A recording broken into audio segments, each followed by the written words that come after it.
Nigeria plays a very critical role in the energy security, efforts of Africa. You agree with me that whatever happens in Nigeria affects the entire West African sub-region. That is why whatever PMS we import into Nigeria finds its way to the whole of West Africa. That is why smuggling cannot stop. If NNPC imports PMS, and sells to marketers at perhaps 600 naira or below, there is no way, that smuggling can stop. Whereas, PMS sells for maybe close to 2,000 naira in the other countries in the West African sub-region, from Niger to Chad, to Cameroon, to Benin Republic, to Ghana. It sells for about 617 naira here. So when smugglers, are taking their, products outside the country, even if you put all the policemen on the road, they are Nigerians. You and I know the answer. If you put all the custom men on the road, they are Nigerians. You and I know what the problem is. And that is why I'm saying that, look, for Africa, to attain energy security, Nigeria has to play a very strategic role. And that is the role that we are now saying that, look, at the end of, at the end of this particular, summit, PENGASSAN should be able to come up with some ingenious ideas on how we'll be able to guarantee energy security, for not just Nigeria, but the whole of, West Africa. You will also agree with me that the issue of energy mix is no more an idea. It's a reality that we are all going to embrace. But how do you fund the other energy sources? You need to raise the requisite dollars, petrodollars, to be able to fund the other energy sources. And you will also agree with me that the surest way to Nigeria's energy security is through the traditional oil and gas sector, which you are the experts, which you are the most critical players. Without you, whatever we sit down here to talk will be a mirage. Even if you employ the best of technology, technology has to be used by human beings. So even if we import the technology from the West, human beings, who you are the experts here, will have to deploy that technology for the growth and benefit of this industry, for the growth and benefit of, of Nigeria. So it's very important for us to always appreciate that the surest way to our socioeconomic problems as a country, Nigeria, is through the oil and gas sector.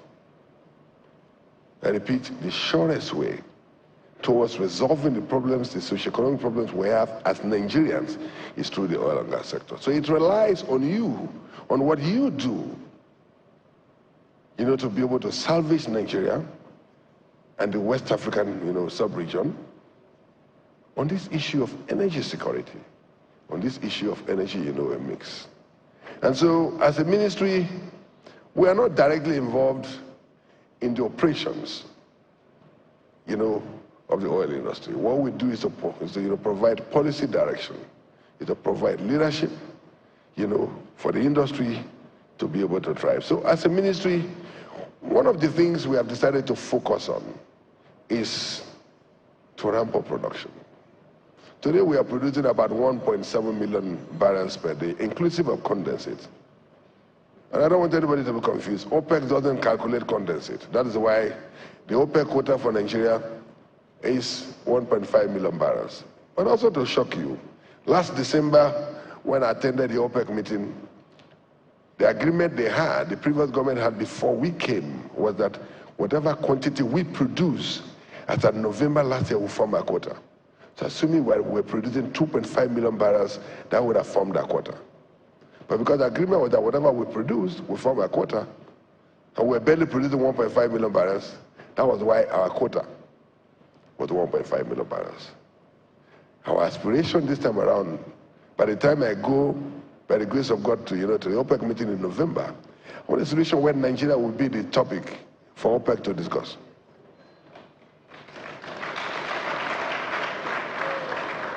Why do I say so?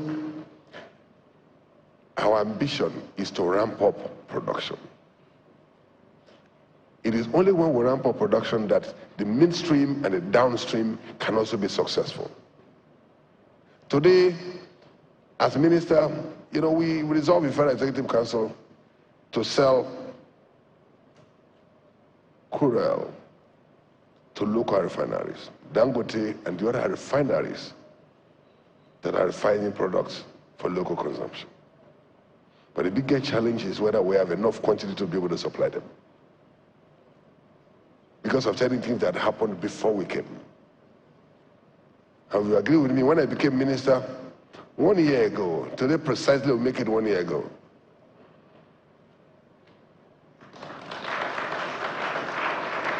you know, 1 year ago, when I became minister, we were doing barely about 1 million barrels. But today we're doing 1.7, and NUPRC is here. They are the people who traditionally gives us the numbers. They are giving us 1.7, approximately, inclusive of condensate. But I am in regular touch with my counterparts from other parts of the world, and I have told them that my ambition is to see how Nigeria will be the subject matter in November. Last year, we were talking about whether Angola, should leave OPEC.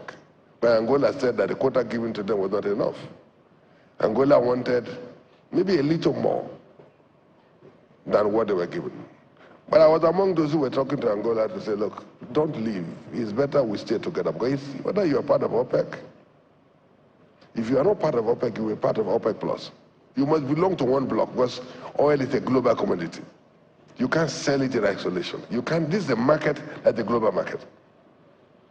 Let us be together. But in their wisdom, they left. We are not going to leave. We are committed to staying in OPEC and then arguing it in OPEC. If we are producing today 2.53 million barrels and Saudi is doing 11 million barrels a day, I want to look at the Saudi minister's face and tell him that, tell me why you should do 11 million and I shouldn't do 3 million.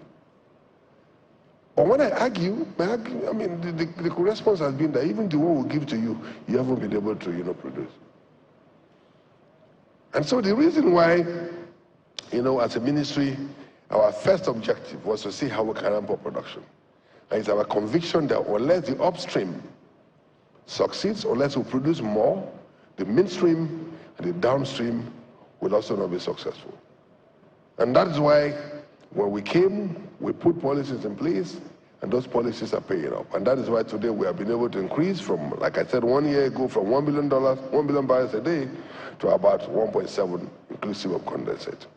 And how do we increase production? The only way you can increase production is to attract more investment. Nigerians were angry when the global CEO of Total went to Rwanda and said that, look, Nigeria hasn't attracted investment in the last 12 years. Why? We were not there in the last 12 years. So you can't blame us for what happened in the last 12 years. But we are here now, and I can assure you, and I want to proudly announce to you, that we have been able to bring back the confidence of the industry to an extent that investments are coming in. When the president of TUC, was speaking, he mentioned about, the Obeta project, which is just 500 billion. But I can assure you that we have investments that will run to tens of billions of dollars coming into Nigeria. When I became minister, I had the privilege of engaging different stakeholders in the industry, from the OPTS members, which comprise of the IOCs, the IPPG members that are the indigenous players, and the consensus was that the climate wasn't friendly. Oil business has become competitive. All African countries are now discovering oil. And so Nigeria doesn't occupy that position of a monopoly that, we were the only big boys who had oil. Now every country has oil, have discoveries. And so our fiscals, our legal regimes, everything must be globally competitive. And we have been able to show that our fiscal regimes, our regulatory framework is stable. Our royalty regimes are, globally competitive. We've been able to show that. And that is why, as minister, I play host to different, investors who are coming into the country, from the IOCs to new global investors who are coming into Nigeria with a view to investing billions of dollars. And so please, just give us a little more time. You will see these investments, coming in. And unless we work together, whatever, no matter how ingenious our policies may be, we will not be able to succeed, as a country. And so for you to attain energy, security, we must work together. And that is why labor plays a critical role. And it's my conviction that at the end of this 3 days, summit here, you, the experts will be able to give us, the silver bullet to be able to achieve, energy security, in Nigeria. You will also agree with me that no country is slowing down production. I've had the privilege to meet with people from Europe. You agree with me that the UK alone gave almost 100 licenses last year. If they truly believe that fossil fuel is going to go away, why would they be issuing new licenses? I don't want, you, the experts, to dissipate too much energy on energy transition. And that was why I told you that in the last, meeting in Holland, where the Deputy Prime Minister of Holland was in attendance as Minister of Energy and Climate Change, the consensus that fossil fuel won't go away. I can assure you that fossil fuel will remain for the next 50, 100 years. Historically, no source of energy has ever gone away. But for us as Nigerians, we have abundance of oil and gas. Even though we have decided to take gas as a transition fuel, we can't abandon fossil fuel. Even though we have agreed that we want greener energy, but we also have agreed that these other sources of energy need the cash to fund them. And the cash to fund them will come from fossil fuel production, which we have in abundance, which we have investment that we've had for the past 70 years. So this summit affords us a very good opportunity to be able to look at how we can, do whatever we can to increase production. And one of my, the ways I think that we can increase production is to utilize our idle wells. I've been privileged to see that there are some oil wells that have been, capped since the 1960s. How can you, do seismic work? You have the oil wells, but you haven't taken any barrel out since the 1960s, since the 1970s. It doesn't make any sense. And so one of the things we've decided to do from the policy standpoint as ministry is to ensure that every fallow well is utilized. We're engaging NNPC, we're engaging the IOCs to say, look, when this, crude oil is not extracted, is not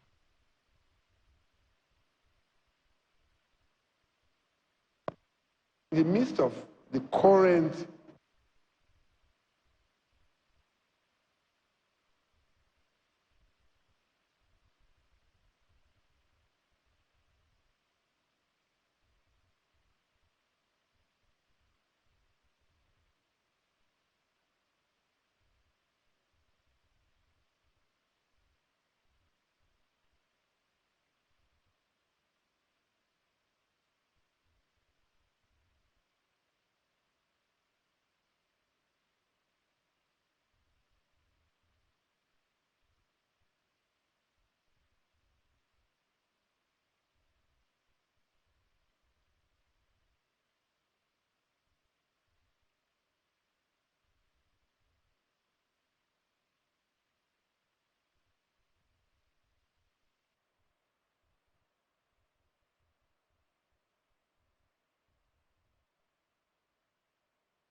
to supporting, local refining. which is the way to go. We want a solution.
So that we can look for investors to, explore them, bring out this crude, so that we'll be able to meet both our domestic obligation and also export some to be able to raise more dollars and meet our obligations as a country.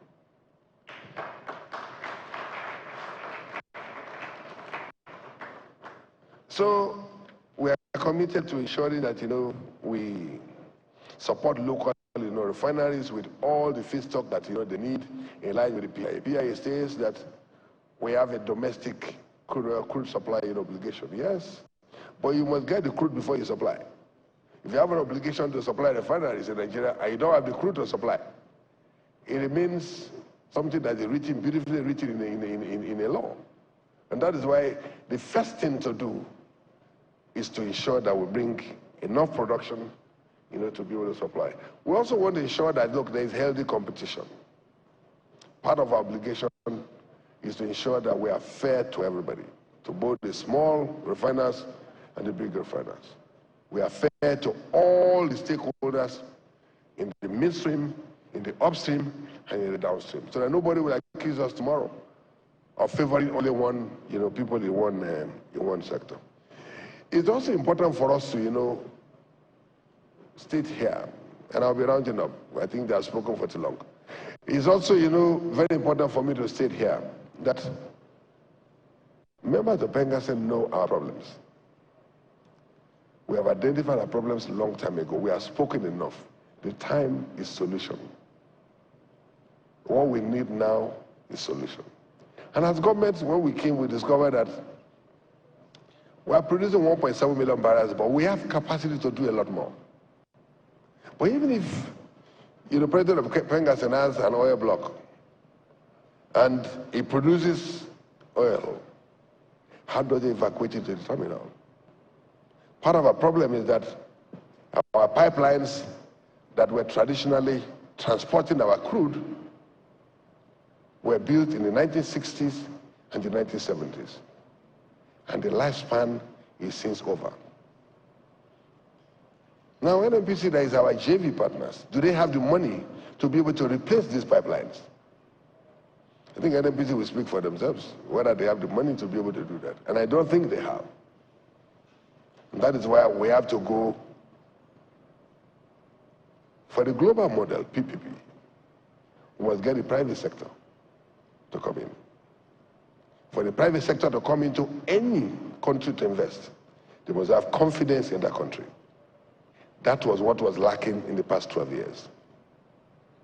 And this government, under President Bola Ahmed Tinubu, when we came, we tried to rebuild the confidence. And investors are coming. And so I want to use this medium to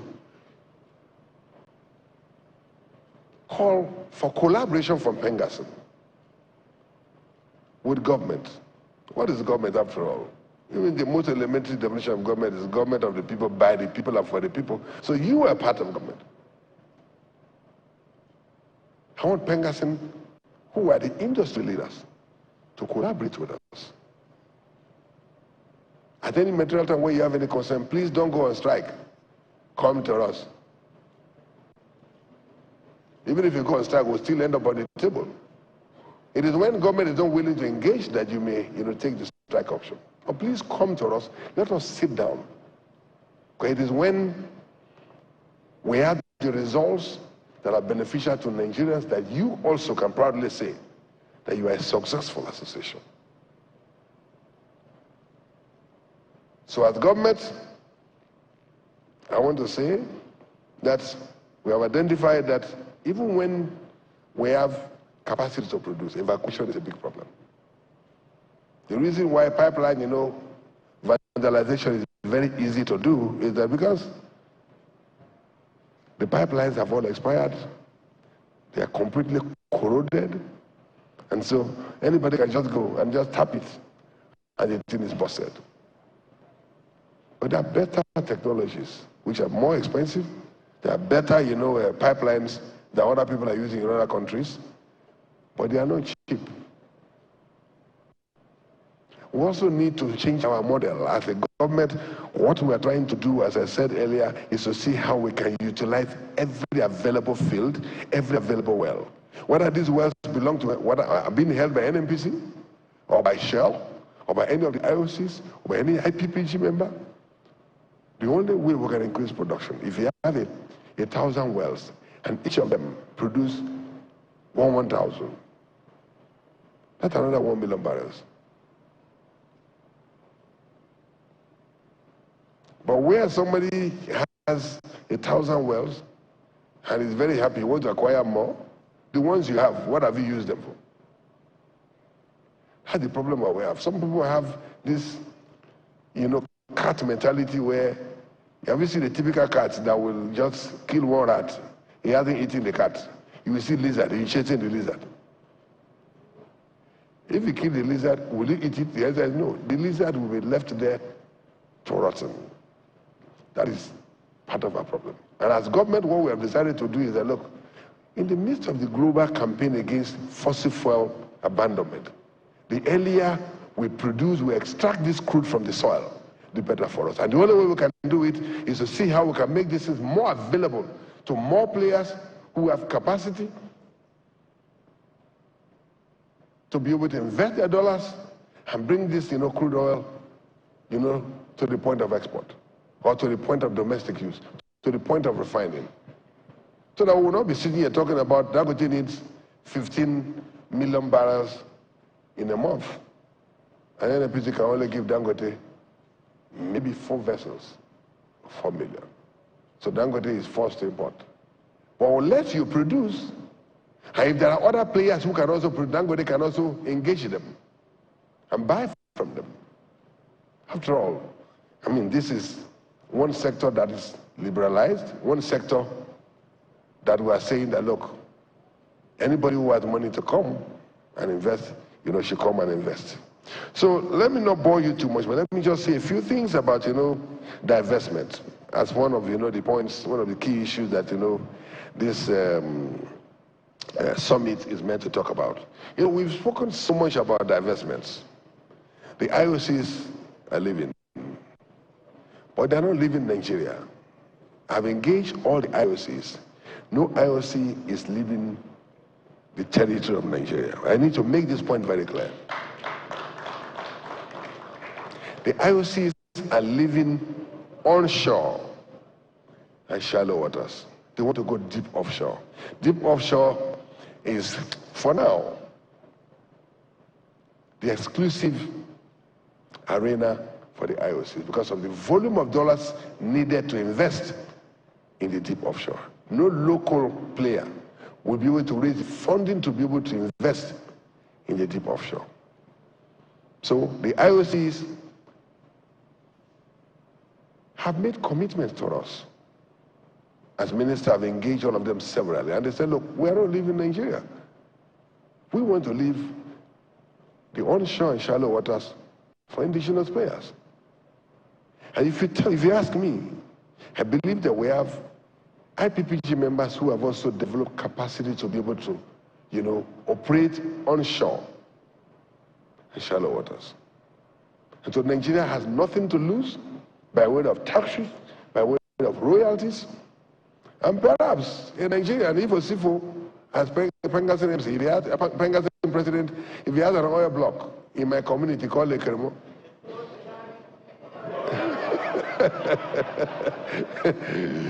Comrade President will have a better way of dealing with my community than a white man.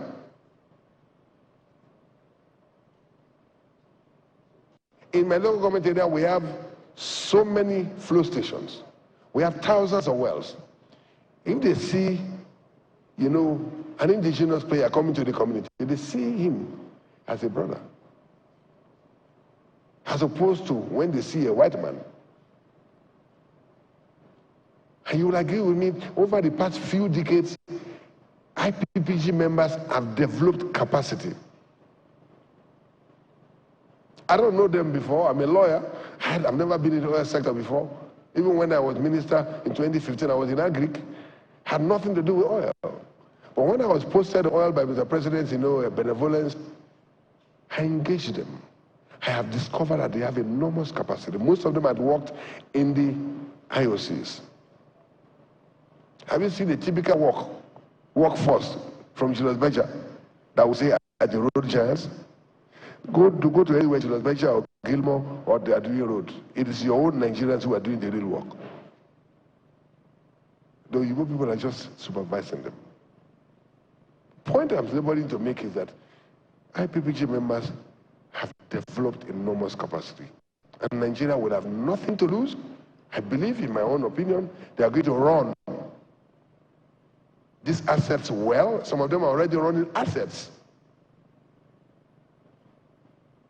And so Nigeria will not lose anything in terms of royalties, in terms of taxes, and they will have better community engagement. And if they don't perform, we'll fire them.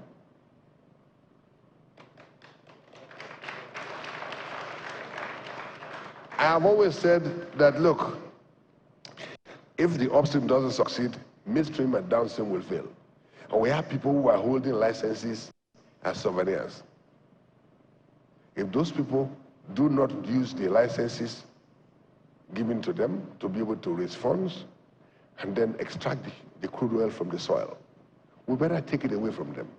It's just like you have a brother that you have given a load that is bigger than him to carry. I see a lot of them everywhere in the world. They wear nice suits and they speak grammar, but we have just impoverished them more.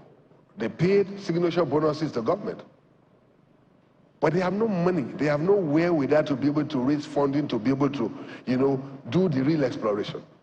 So those who benefited from the last bid round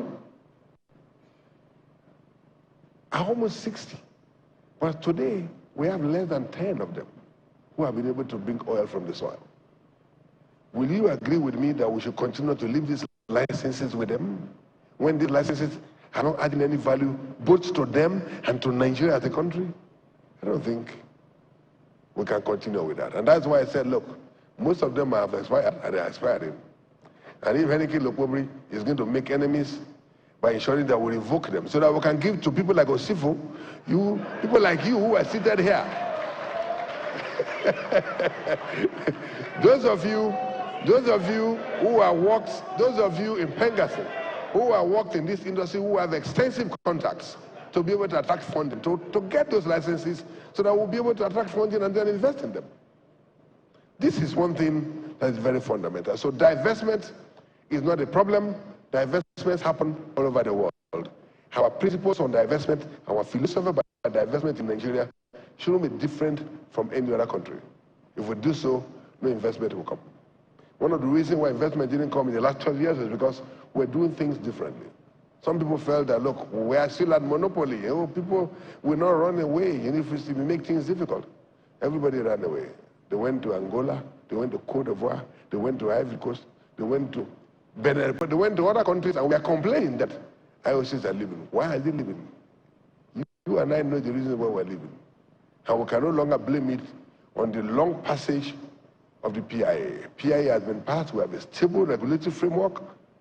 It's also our duty to see how we can get our fiscal regime to be globally competitive so that nobody has any reason to go to Guyana.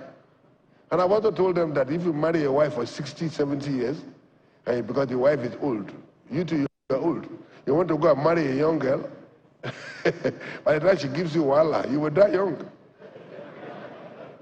I've told the IOCs that are running to Guyana that, look, you can predict Nigeria. You've been in Nigeria for 60, 70 years, you can predict what will happen in our environment.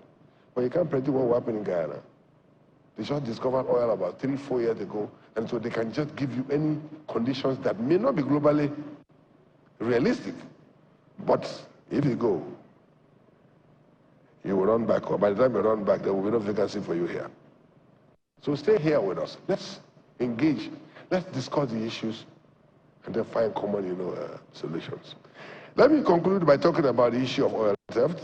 Oil theft, as rightly know, is a national emergency. And today, the responsibility of, curbing that, has been taken over between the ministry, NNPC, and the security agencies, with the support of, the Office of the National Security Advisor. We'll be holding meetings there, and all of us are working together to ensure that there's no way you can eliminate crime completely. This is a major economic crime. There's nowhere in the world where not even America has been able to wipe out drug trade. You can't. But they can reduce it to the barest minimum. What we are trying to do is to reduce it to the barest minimum so that we can get more results from the limited quantity that we produce as a country.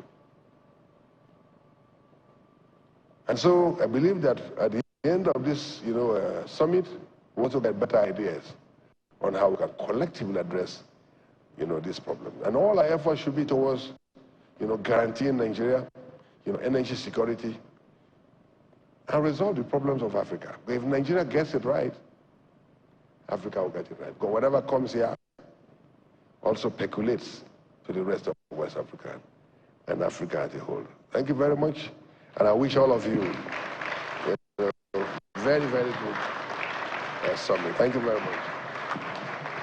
Thank you.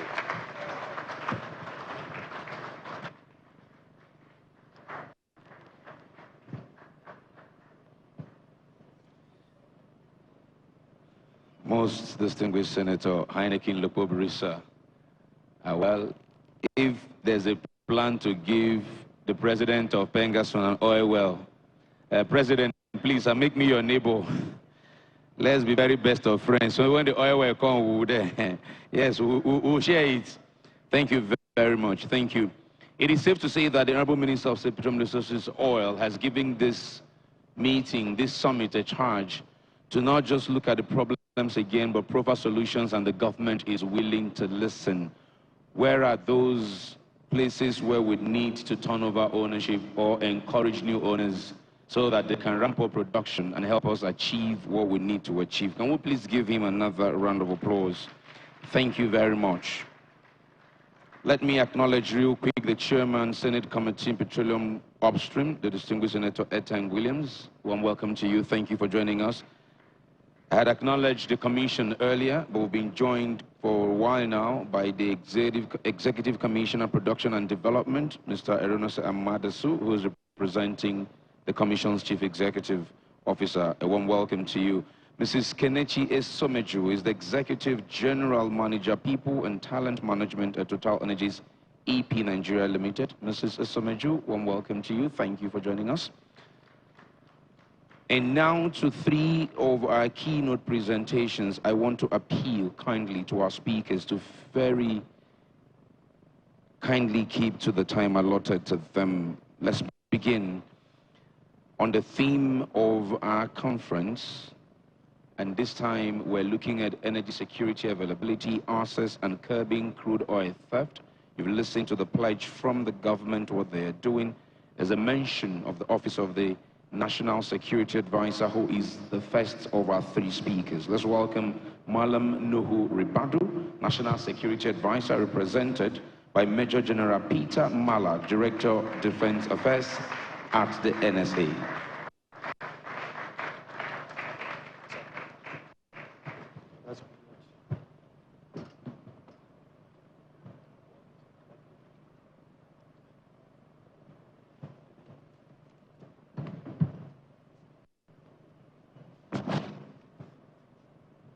The special guest of honor, distinguished Senator Heineken Lokpkobiri, Minister of State for Petroleum Resources, the President of Petroleum and Natural Gas Senior Staff Association of Nigeria, Comrade Festus Osifo. Permit me, gentlemen, to stand on the already established protocol. I am Major General P.P. Mala, the Director of Defense Affairs, Office of the National Security Advisor. It is a great honor and privilege to represent the National Security Advisor, Malam Nuhu Ribadu, on this auspicious occasion of the third edition of Petroleum and Natural Gas Senior Staff Association of Nigeria Summit 2024. The National Security Advisor will have been delighted to attend the summit in person. However, due to exigency of duty, he directed me to attend the summit on his behalf and convey his esteemed regards and best wishes to the eminent personalities of PENGASSAN, distinguished Nigerian workers here present, and other distinguished invited guests. So when you hear I, it's not me, but the National Security Advisor. I am honored and delighted to be invited to this all-important third edition of PENGASSAN Summit 2024. Standing here on this unique stage in the presence of several eminent personalities is indeed a special privilege. As we are all aware, the energy sector holds a great potentials and promises for our dear country. The sector accounts for a significant portion of Nigerian export and revenue of the federal government. These encapsulate the significance of the sector to the national development and economic well-being of the nation. The opportunities abound for Nigeria from the energy sector are even more profound as the world transitions towards cleaner energy. This makes it imperative for our country to strike the right balance between harnessing our vast hydrocarbons and embracing renewable energy as a pathway for enhancing Nigeria's energy security. The issue is even more pertinent given the energy security in Nigeria is a major catalyst for national and economic security. Therefore, this summit is exigent and timely as it provides us with the platform to discuss pertinent issues concerning the energy sector in Nigeria. The theme of the summit, the future of Nigeria's oil and gas industry, energy mix, energy security, artificial intelligence, divestment and crude oil thefts, captures the emerging issues, opportunities, and key challenges that could affect the prospects of Nigeria as a key player in the energy sector. For instance, the integration of artificial intelligence into the oil and gas industry represents a transformative shift Artificial intelligence has the potential to optimize the exploration, production, distribution, leading to increased energy efficiency and reduced costs. However, as we embrace these technologies, we must also be conscious of associated risks, including cyber threats. It is for this reason that the Office of the National Security Advisor continues to prioritize the security of critical national infrastructure, especially the safeguarding of the energy infrastructure. The office is also focused on coordinating the efforts of stakeholders to ensure that the potentials of emerging technology such as cyberspace and artificial intelligence are effectively harnessed. These efforts are evident with the recent gazetting of the executive order for designation and protection of critical national assets, which was recently endorsed by Mr. President, as well as the authorization of National Cybersecurity Coordination Center in the Office of the National Security Advisor, amongst others. There is no gainsaying that crude oil theft remains one of the most significant threats to our nation's economy. The illegal siphoning of our resources not only deprives the nation of revenue, but also fuels insecurity. As such, the Office of the National Security Advisor remains at the forefront of driving efforts of the armed forces and security agencies to clamp down on these illegal activities by strengthening surveillance, enhancing intelligence, gathering and deploying advanced technologies. Our sincere gratitude goes to His Excellency, President Bola Ahmed Tinubu, GCFR, for his continuous support in this regard and for his effort in moving this nation forward. As we all know, all this effort cannot be driven by government alone. It requires the concerted effort and drive of all stakeholders, especially industry players such as PENGASSAN. We must continue to work together to develop innovative solutions, share information, and support the enforcement of laws designed to protect our resources. This summit, therefore, offers us such opportunity to engage in realistic discourse and provide solutions to pressing issues. As we focus the future of Nigerian oil and gas industry, the collaboration between the government industry and other stakeholders is crucial. The challenges we face, whether in energy security, technological advancement, economic resilience, or combating crude oil theft, are significant, but they are not insurmountable. Together, we can secure a prosperous future for our nation, ensuring that Nigeria remains a leading player in the global energy landscape, while safeguarding our national interests.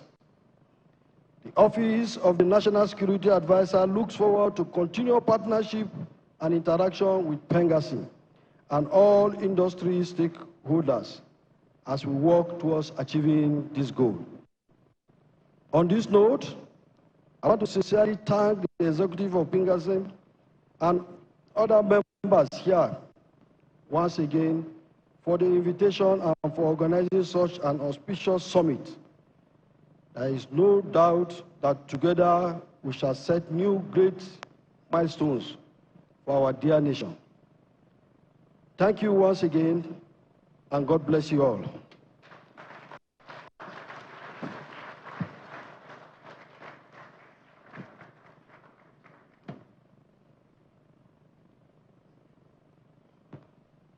Thank you very much, Major General P.P. Mala,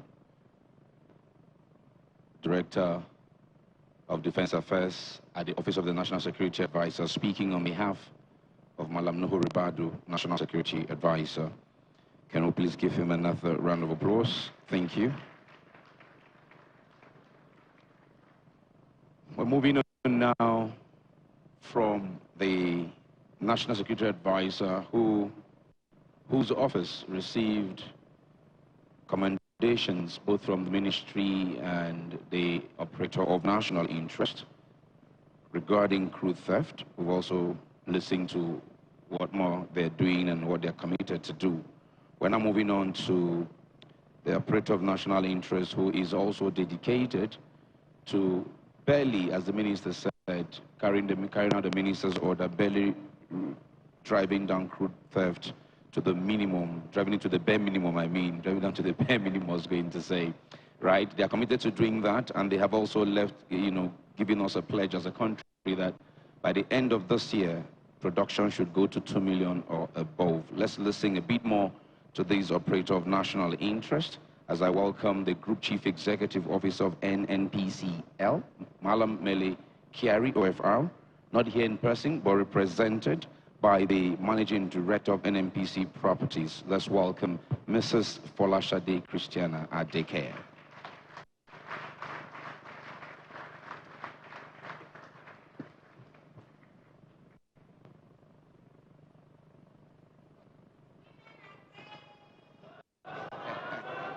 No controversy.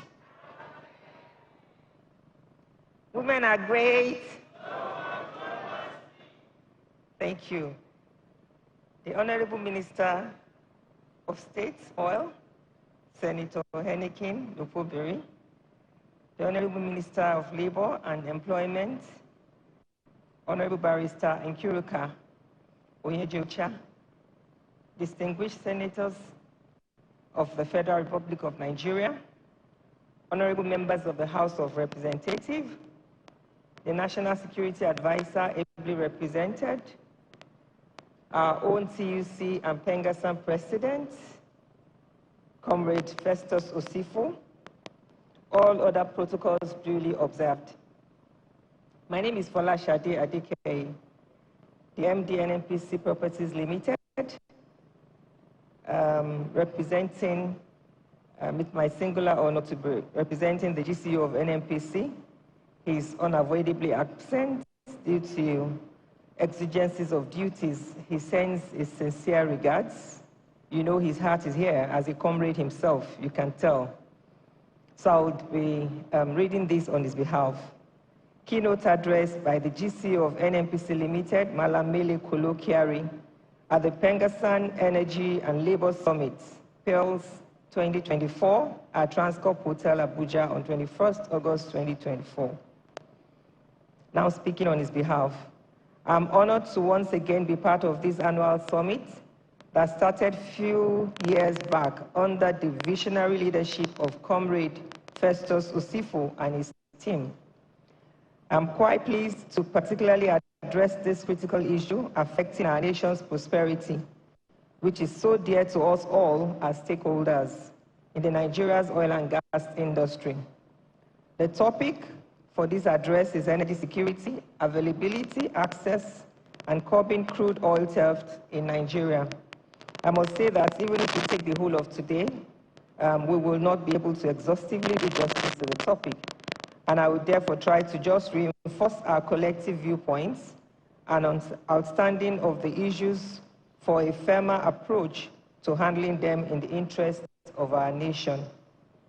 Energy security is a cornerstone of economic growth, and Nigeria's abundant petroleum resources represent an opportunity to ensure availability, access, and sustainability. Although there had been various macroeconomic challenges bedeviling our capacity as a nation in tapping these enormous resources, our strides to discover and produce more oil wells, increase our daily production quota, are already yielding positive results. Our commitment to clean energy and expanding the country's revenue base from the sector saw us massively investing in gas production and marketing. NNPC Limited will continue to improve energy availability and access, increase government revenue, and create employment opportunities.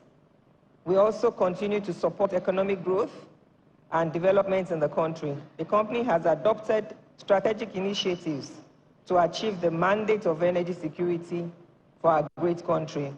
I want to assure all stakeholders that the global energy community, that NNPC Limited is endowed with the best human resources you can find anywhere in the industry. NNPC Limited is positioned to lead Africa's gradual transition to new energy by deepening natural gas production to create low-carbon activities and positively change the story of energy poverty at home and around the world. Ladies and gentlemen, as a responsible company that continues to protect the interests of over 200 million Nigerians, NNPC Limited will further enhance its contribution to Nigeria's energy security, availability, access, and curb crude oil theft through the following additional efforts: infrastructure upgrade and expansion, digitalization and technology adoption, stakeholder engagement and community development programs, capacity building and human resource development. Although the crude oil theft poses a significant threat, undermining our progress, resulting in the loss of billions of dollars annually, the stakeholder collaboration is key to taming the menace and ensuring energy security and revenue for our nation. Our 2023 performance has shown that we can do even more if this challenge and menace is arrested. As leaders and stakeholders in the industry, I must call on PENGASSAN and the sister unions in the industry to all work assiduously together to strengthen regulatory frameworks and enforcement, investment in technology and infrastructure to detect and prevent theft, enhance community engagement and value addition to its people, and promote transparency and accountability in all our dealings. My distinguished comrades, ladies and gentlemen, by working together, we can ensure energy security, availability, and access while curbing crude oil theft. Let's collaborate to build a sustainable energy future for Nigeria. Energy for today, energy for tomorrow. Solidarity. Solidarity. Thank you.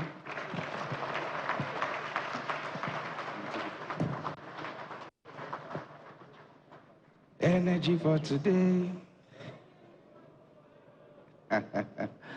I would always love that. And the song that went with it, beautiful. Thank you very much. Truly the operator of national interest, the NNPC. Group Chief Executive Officer, Malam Mele Kolikari, OFR, represented by the Managing Director of NNPC Properties, Mrs. Folashade Christiana Adekeye. Of course, that collaboration would ensure that energy security is what, as PENGASSAN and as NNPC, will continue to push for the nation. Can we please give her another round of applause, speaking on behalf of our principal. The Chief Human Resource Officer of NNPCL is also here. I'd like to acknowledge Haji Fatima Yakub. A warm welcome to Yakubu. Warm welcome to you. Thank you for joining us. We've also been joined by the General Manager HR for NAOC, Ogenekaro Igojowo. Thank you for joining us as well. We welcome. Is it Igojowo or Ho? The way you're looking at me is like you're from Orobo or Shekiri. Which one are you away from?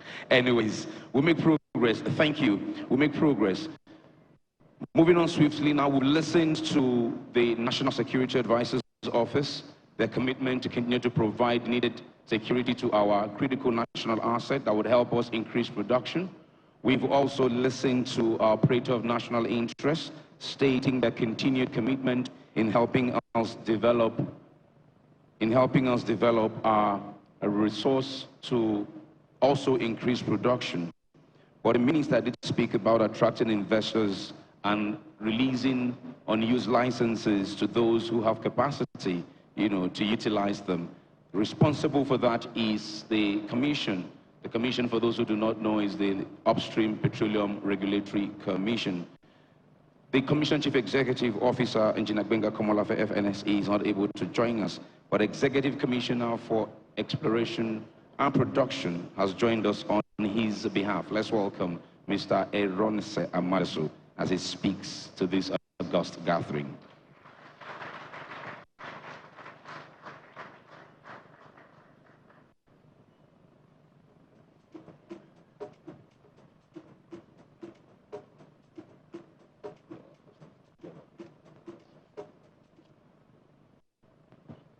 Executive Commissioner, Development and Production. Thank you, Mr. Eronse Amadasu. Development and Production. Thank you. Solidarity, solidarity, injury to one.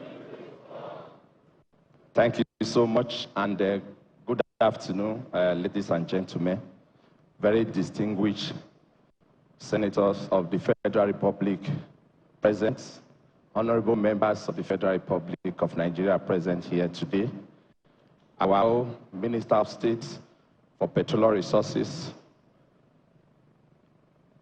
captains of the industry, our chief host, PENGASSAN National Chairman, Mr. Paul, Mr. Osifo, distinguished ladies and gentlemen. I bring greetings from the Commission Chief Executive, Engineer Gbenga Komolafe, who is not able to make this gathering, but he sent his regards and his greetings, and is here in the spirit with every one of us. So this morning, I will be delivering his speech. So thank you so much. Very distinguished ladies and gentlemen, it is my honor to stand before you today at this PENGASSAN Annual Energy and Labor Summit, a gathering that has become a beacon of dialogue, collaboration, and forward thinking in Nigeria's energy sector. The theme of this summit, the future of Nigerian oil and gas industry, energy mix, energy security, artificial intelligence, divestment, and crew theft, could not be more timely or relevant as we navigate the complex challenges and opportunities that lie ahead. Today, I'll be focusing on a sub-theme that has gendered significant attention and debate: divestment of IOC for Nigeria oil and gas upstream. And I thank PENGASSAN for this opportunity.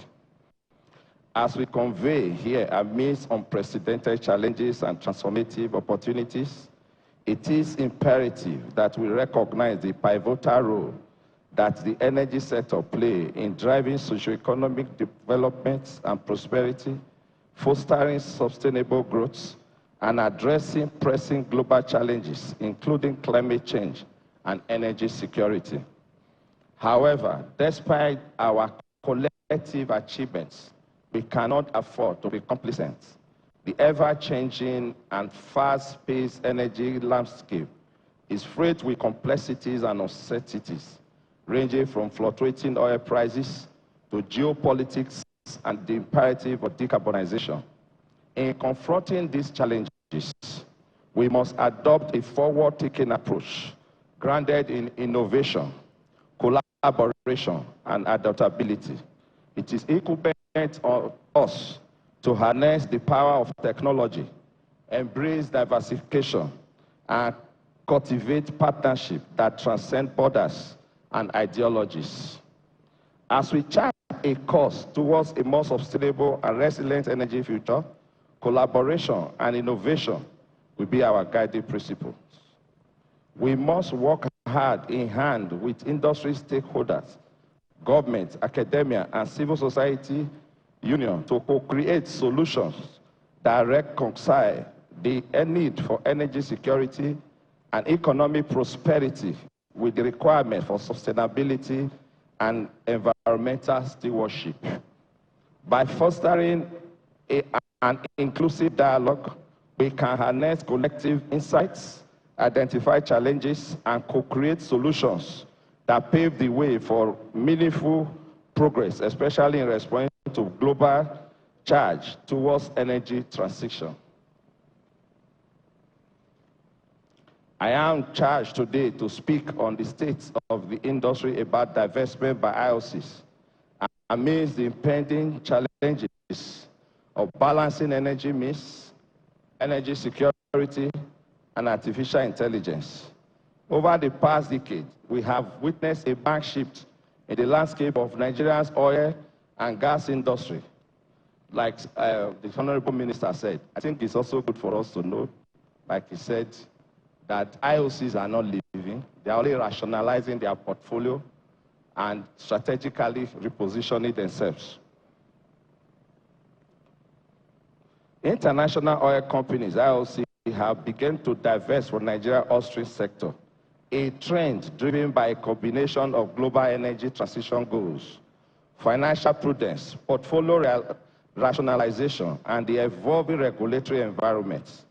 These divestments have sparked discussion across boardrooms, communities, and policy corridors, raising critical questions about the future of the oil industry.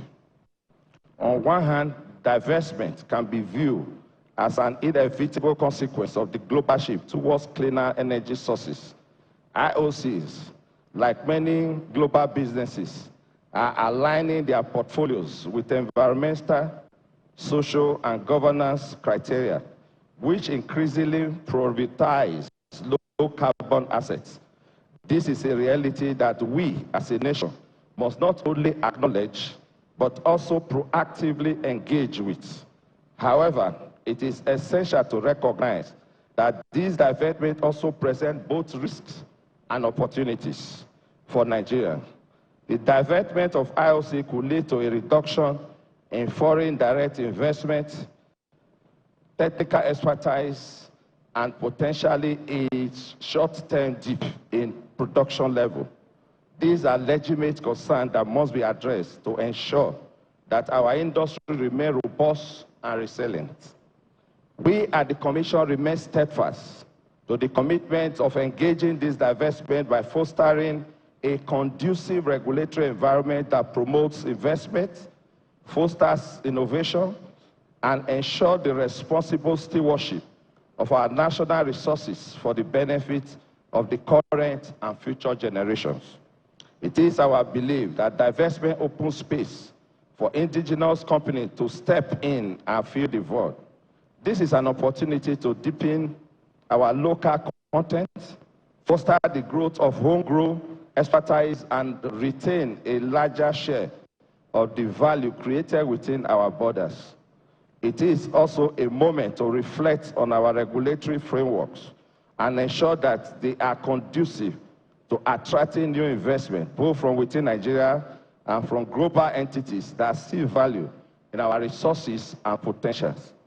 To this end, we have drafted and implemented a comprehensive divestment framework pursuant to Section 95 of the Petroleum Industry Act to guide asset divestment by lessees and lessees in the Nigeria upstream petroleum sector in furtherance of the guidelines and procedure for obtaining ministerial consent to the assignment and interest in oil and gas assets. The framework focuses on creating a standardized protocol to guide divestment processes while safeguarding the interests of the country, local host communities, and employees of these assets. This is done by the Commission to simplify and bring transparency to the divestment process for all stakeholders. The framework captures key challenges and opportunities that lie before us, upon which oil and gas divestment could be evaluated to ensure seamless, non-disruptive, and value-driven divestment in the upstream petroleum sector, which hinges on 7 pillars, namely technical capacity, financial capacity, legal considerations, decommissioning and abandonment, host community trust and environmental remediation, industrial relation and labor issue, data repatriation, As you will agree with me, the framework is clearly a strategic response by the Commission, where we have moved from a reactive to a proactive engagement strategy.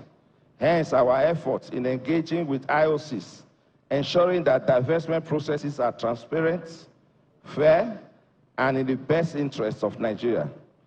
Equally important is the need for a robust support system for indigenous operators, including access to financing, technical support, and capacity building.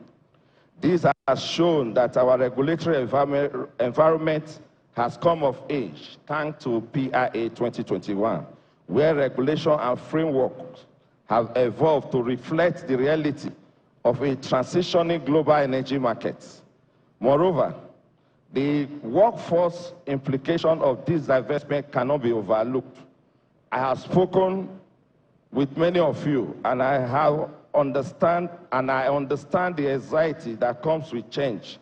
But let me assure you, our commitment to safeguarding your livelihood and providing opportunity for growth is unwavering.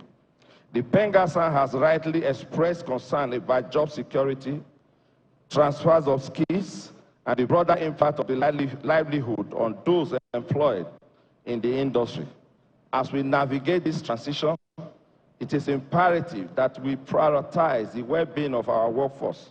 Hence, why industrial relations and labor issue is a key pillar of the divestment framework. We have crafted the divestment framework to ensure that divestment process includes robust mechanisms for job preservation and the transfer of skills from IOC to indigenous companies. This can be achieved through careful negotiated agreements that protect workers' rights and ensure continuity of employment. The framework further highlights the need to invest in reskilling and upskilling programs. As the industry evolves, so too must the capacity of our workforce. By equipping our people with the skills needed to thrive in a more technologically advanced and diversified energy sector, we can secure their future and maintain the high standard of professionalism that our industry is known for.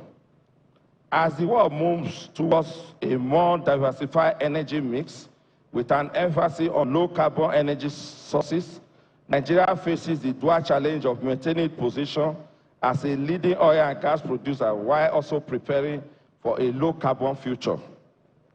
This shift requires a delicate balance, one where we continue to harness our hydrocarbon resources effectively, while also investing in low-carbon infrastructure, such as carbon capture storage and hydrogen technologies, and the upskilling and reskilling of the industry workforce, which is where PENGASSAN is crucial to the discourse as energy security remains paramount. Our ability to secure a steady, reliable supply of energy, both for domestic use and exports, will determine our economic stability and growth. This is where the role of our enabling workforce becomes more crucial, as the workforce has the potential to revolutionize our industry by optimizing production processes, enhancing exploration accuracy, and improving the efficiency of our operations.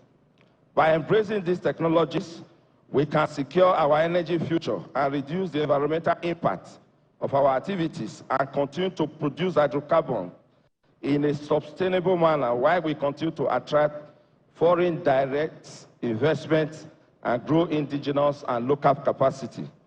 At this junction, distinguished ladies and gentlemen, let me reiterate the role of the Commission to pivot Nigeria upstream in the direction of sustainable and transparent divestment process and sustained production level. As a Commission, our considerations and deliberation in pushing all the above is the recognition of Nigeria's pivotal role in the global energy market.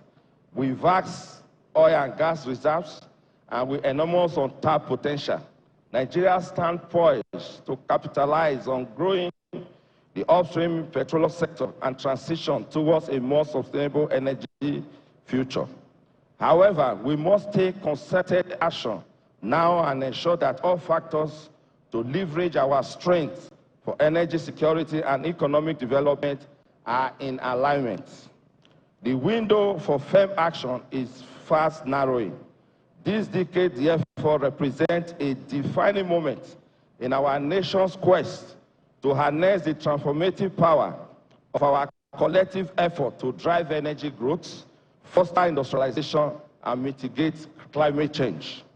The Commission, at the aim of the Nigerian upstream petroleum sector, is entrusted with the responsibility of ensuring transparency, accountability, and efficiency in the exploration and production of our nation's precious hydrocarbon resources, which is why this is also a key focus area of our regulatory action plan. We embark on this journey of regulatory reform because we X-ray the industry by sampling stakeholders' opinion and aligning that with Mr. President's ambition for the upstream sector, which is what led us to unveiling the regulatory action plan for this year and the near term, aimed at enhancing investment attractiveness, promoting sustainable development, and fostering inclusive growth across the upstream petroleum value chain. For us at the Commission, it is no more mere rhetoric. We are in a clear action mood. As we embark on this journey, I am confident that we will witness a dynamic exchange of ideas, insights, and collaborative efforts that will contribute to shaping the future of Nigeria and, by extension, Africa energy landscape. By harnessing the collective wisdom and expertise of all the stakeholders present, we can unlock the full potential of Africa's oil and gas sector and propel our region towards a sustainable and prosperous future. Our collective efforts must extend beyond mere dialogue to encompass constructive engagement.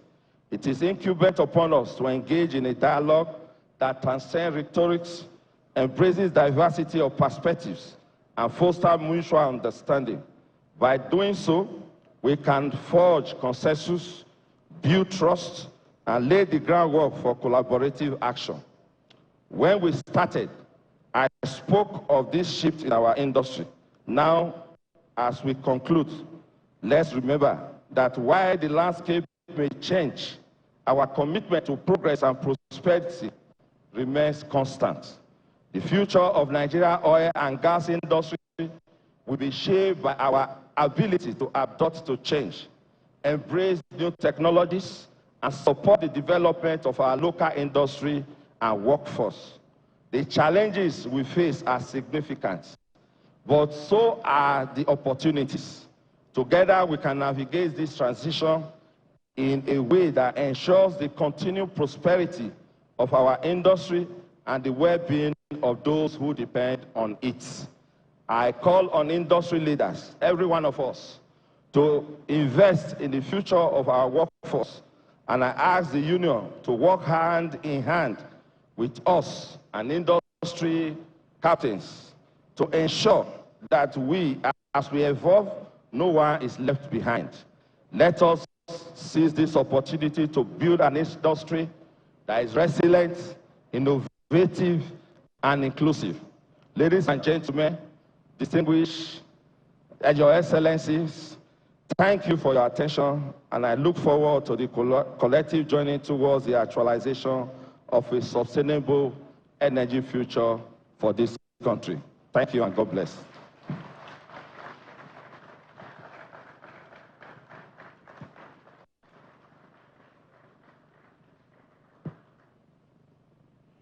Thank you very much,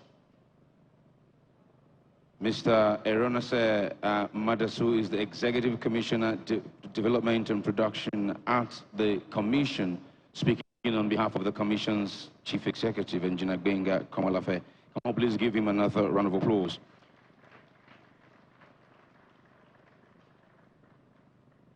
We move on swiftly now by welcoming again the President of PENGASSAN and TUC to respond, or should I say make some remarks to the speeches that we have heard so far. Let's welcome back Comrade Engineer Festus Osifo.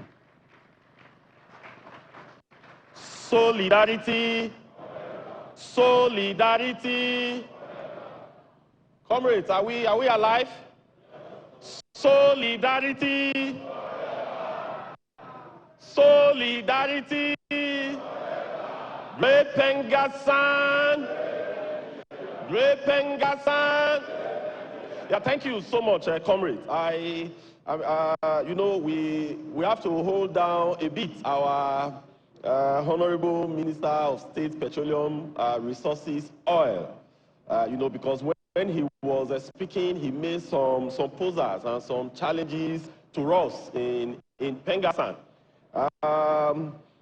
I just want to state that the PENGASSAN over the years, you know, whenever we put forward or whenever we catalog the challenges that we are facing in the industry or in the economy, we proffer solutions to them.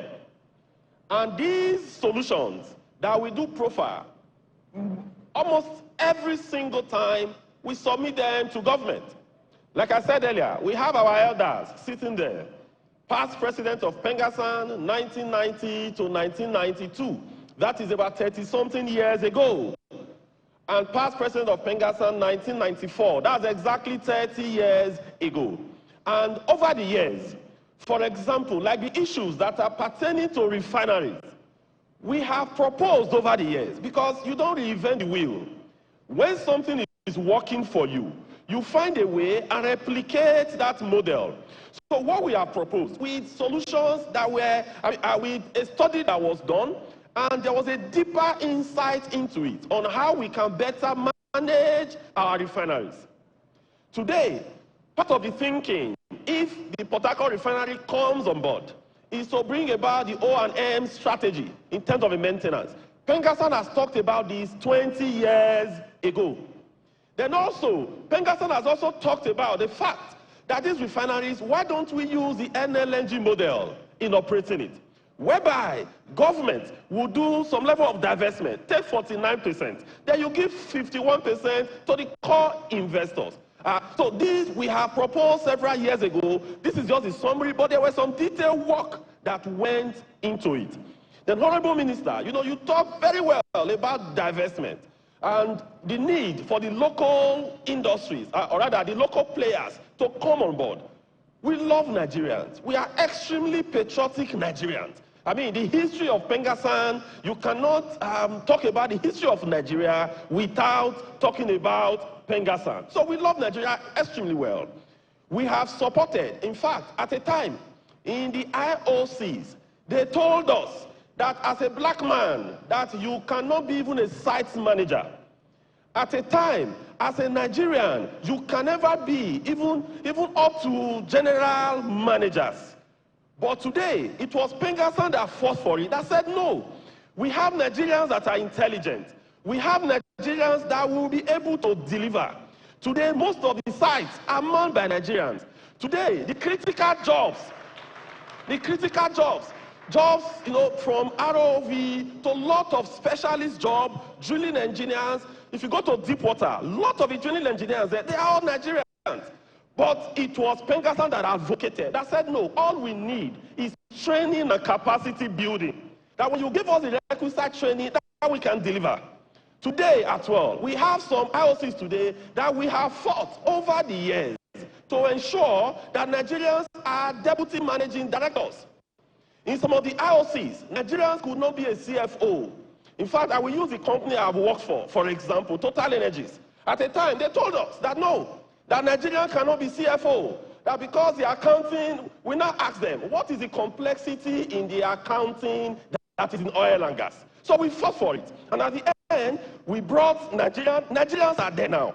But the challenges are these. The challenges are these, Honorable Minister, and we must state it exactly the way it is. You know, one is that most of this divestment, the challenges we have is that when these our Nigerians come on board, they dehumanize Nigerians. when these Nigerians come on board, they do everything possible. I could tell you, there is a particular company today. It took 11 years for us to start discussing a CBA. 11 years. And I will call them out, ND Western. 11 years.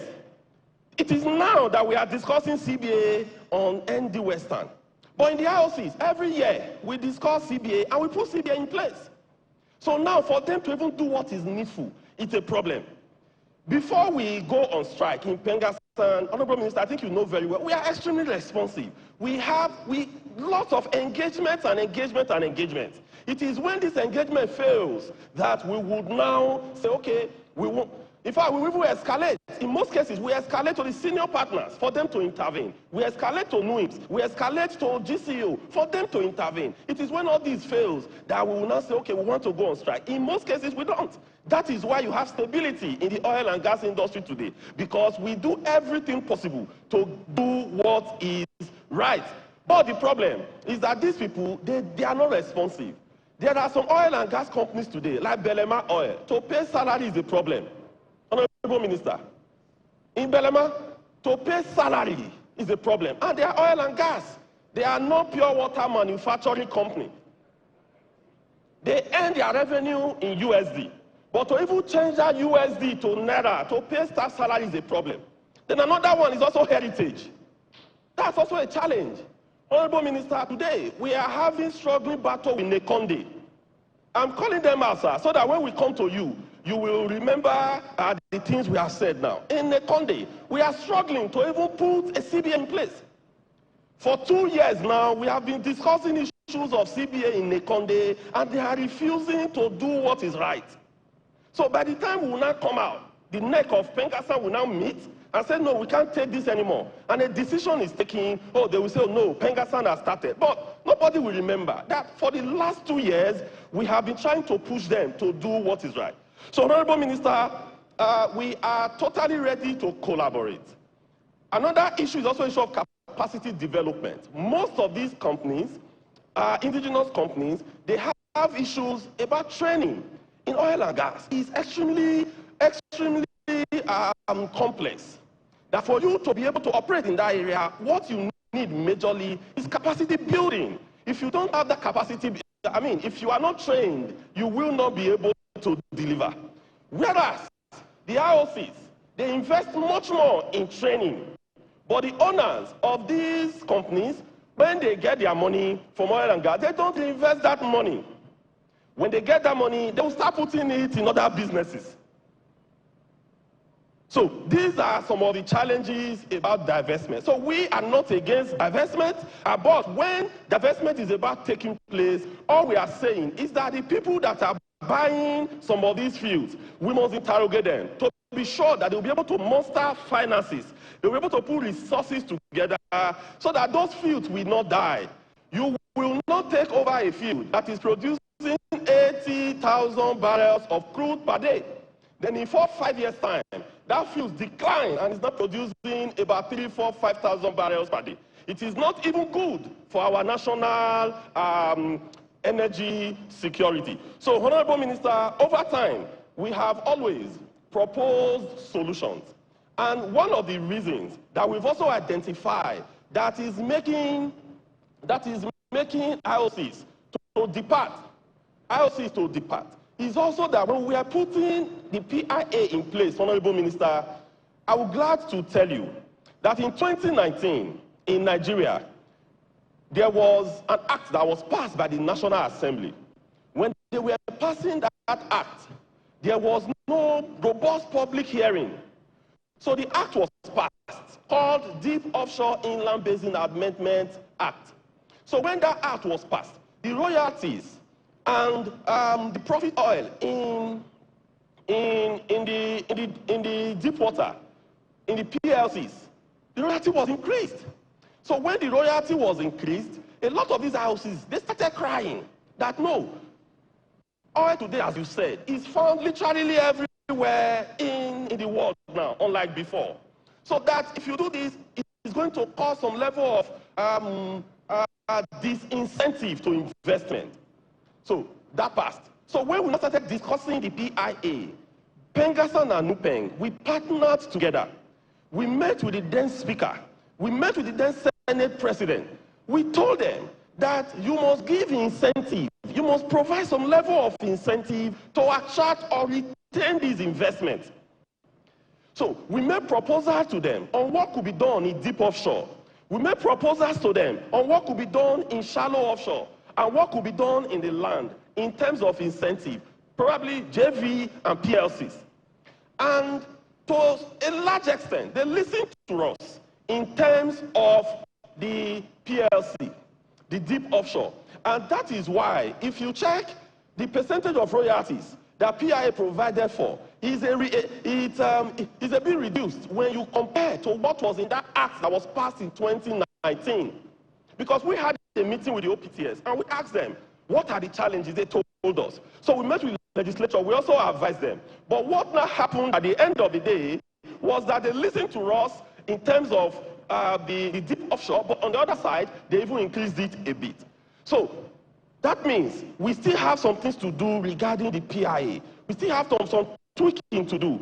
Executive order is okay, but executive order can be changed the next day. Another president can come and change it. But the law is much more fundamental. And I think there are a lot of things that we could do regarding the law in order to not even keeping the investment, but attracting much more investment. So not to take much of our time anymore, Honorable Minister, in terms of crude oil theft, in Nigeria, there was a time that our production went to 700,000 barrels. As PENGASSAN, we were on the streets, we were in Abuja, we were in Kaduna, we were everywhere, drawing government attention.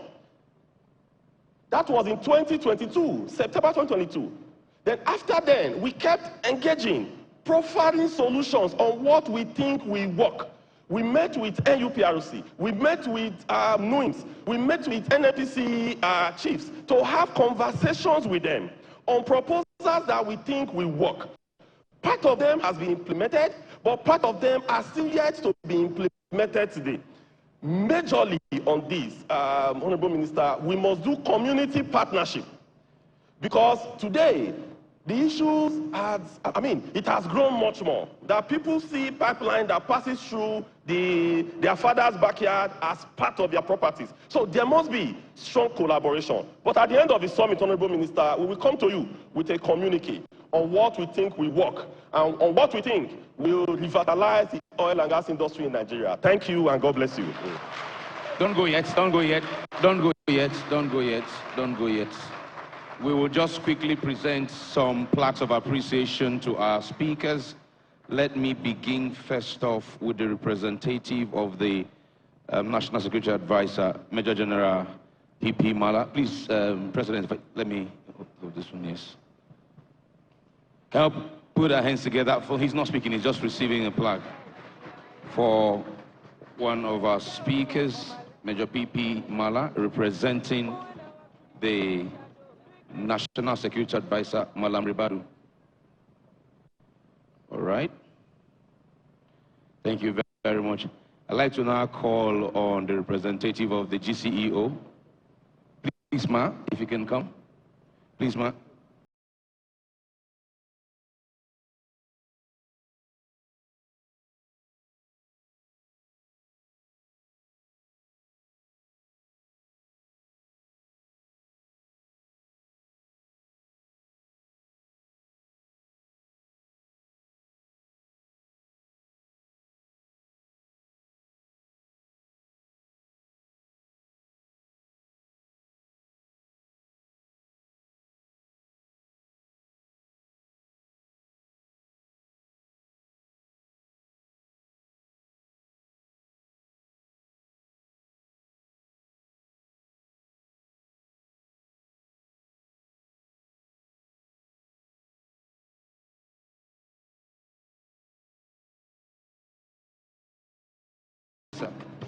Ogamadasu, please come back, sir.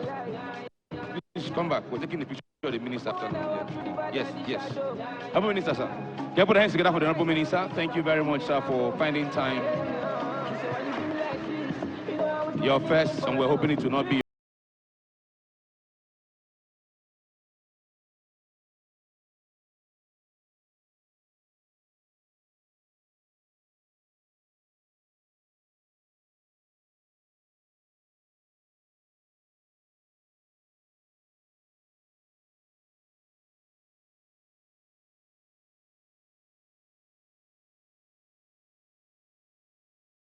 So before we proceed to other, I hope I'm not in your shot, photographers.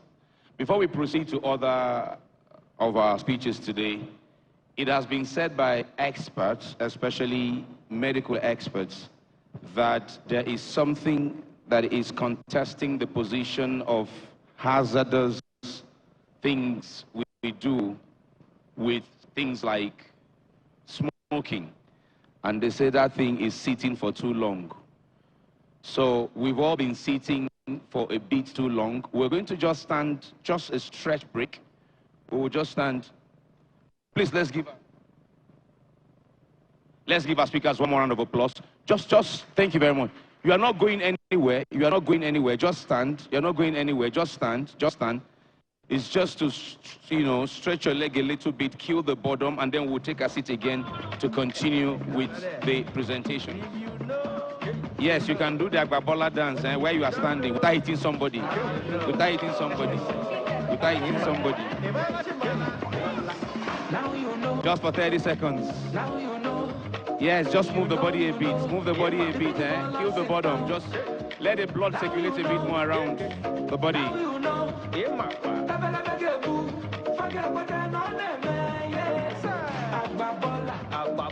How much is money? It's nothing. Balling. Premium or nothing. Now you know. All right. Thank you very much. Please be seated. Please be seated. Thank you, DJ. Thank you, DJ. Please be seated. Please be seated. Please be seated. Thank you very much. Please be seated. Please be seated. I'm sure if you use a smartwatch, the watch will tell you now that you have done it. You have, you stood up for a short while. Please be seated. Thank you very much. Please be seated. Thank you very much.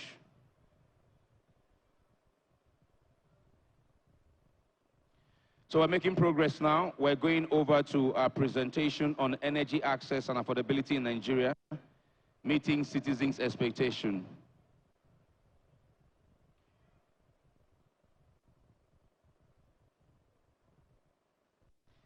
Can we please allow Comrade Toru take his seat? Comrade Toru, please, sir. Kindly take your seat, sir. Please, sir. Thank you, sir. Comrade Toru, sir, please take your seat. Thank you very much. Thank you very much. Thank you. Please take your seat. Thank you very much. Thank you very much. Let's please allow Comrade take his seat. Let's allow the SG take his seat. SG, sir, please take your seat. Thank you very much. Thank you very much. Thank you. Thank you very much. All right. And now, to the first of our next series of presentations.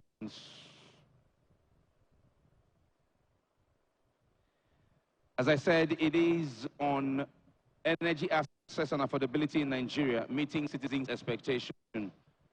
And to take us on this presentation is the Director, Renewable Energy Department, Energy Commission of Nigeria. Comrades, please, can we just take a seat and simmer down a bit, please, comrades? Please, please. Thank you very much. Let's now give a very comrades welcome to Sulu Bola Fulani Ibrahim, who is speaking from the Energy Commission of Nigeria as Director, Renewable Energy.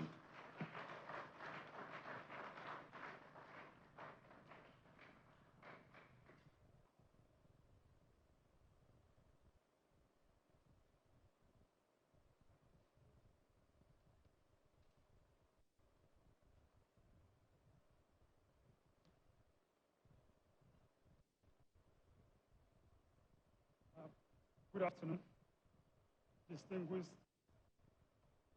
senators, honorable ministers, the national president of PENGASSAN, representative of NSA, and dear comrades. My name is Ibrahim Bolaji Fulani Sulu, Director Energy, Renewable Energy Department, Energy Commission of Nigeria. I'm here to represent my Director General, that is Dr. Mustafa Abdullah. And accidentally, my DG is from the oil and gas sector before he came to Energy Commission of Nigeria.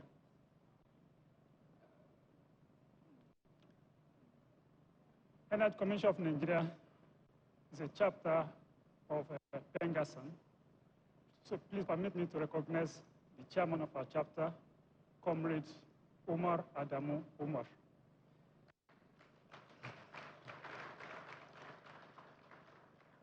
And the national president, sir, I have a message for you from the chapter, from my chapter. We have been unionized. We've entered the house, but we are here to sit down. So please do all what you can do so that we also occupy our rightful place in the association. Energy Commission of Nigeria, our primary mandate is strategic planning and coordination of national policies in the field of energy in all its ramifications. The Commission being part of PENGASSAN and in the energy space of Nigeria, we are the link between all or among all the energy subsectors. Aside that, we're also the link between the end-use side and the supply side. And it's from this perspective I'm going to discuss the topic given to us. Please, this slide.